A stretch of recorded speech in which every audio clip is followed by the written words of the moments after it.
Today, we're diving into some interesting news about the upcoming Huawei Mate 70 series. If you're excited about Huawei's latest flagship lineup, you're in the right place. Let's unpack what's happening with Huawei's new chip strategy for the Mate 70 series and how it might set these devices apart.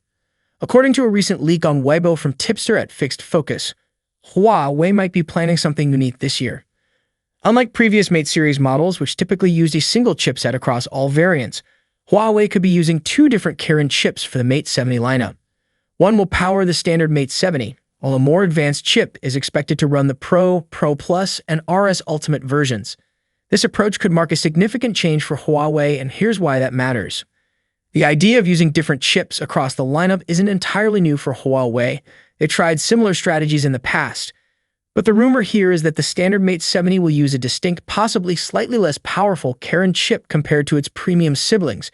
If this leak holds, the chip used in the standard Mate 70 might be a previous generation Kirin, like the Kirin 9000s or 9010, while the Pro models could feature a newer high-performance chipset.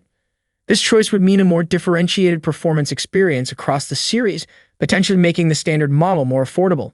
Some think this is a great move for cost-effectiveness, while others are wondering if it'll hold back the standard model from reaching its full potential. If Huawei opts for either the Kirin 9000s or 9010, each of these chips brings unique specifications.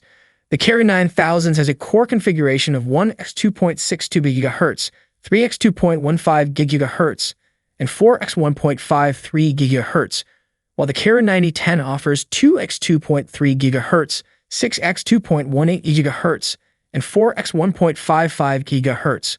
In simple terms, this difference affects how quickly the phone can perform tasks, run apps, and manage battery life. However, Huawei could still surprise us by bringing a completely new Kirin chip across the board for all Mate 70 devices, but with slight modifications in core numbers and arrangements. So it's possible we'll see two variations of brand new Kirin chips tailored to meet the different needs of standard and high-end users. Now, why would Huawei consider two different chips for the same series? It's likely to do with supply management. By producing two types of chips, Huawei can avoid potential shortages at launch.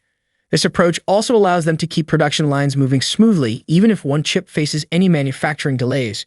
It's a smart move to ensure they meet demand right from launch day without leaving potential buyers waiting.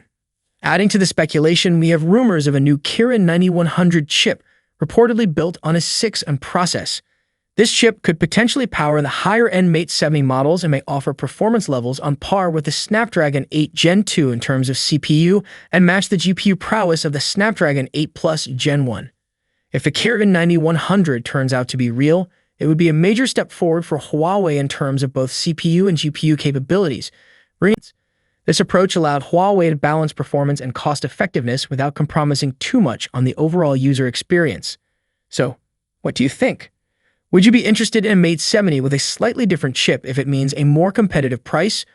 Or are you all about the high-end performance in the Pro versions? Drop a comment below with your thoughts and let's discuss.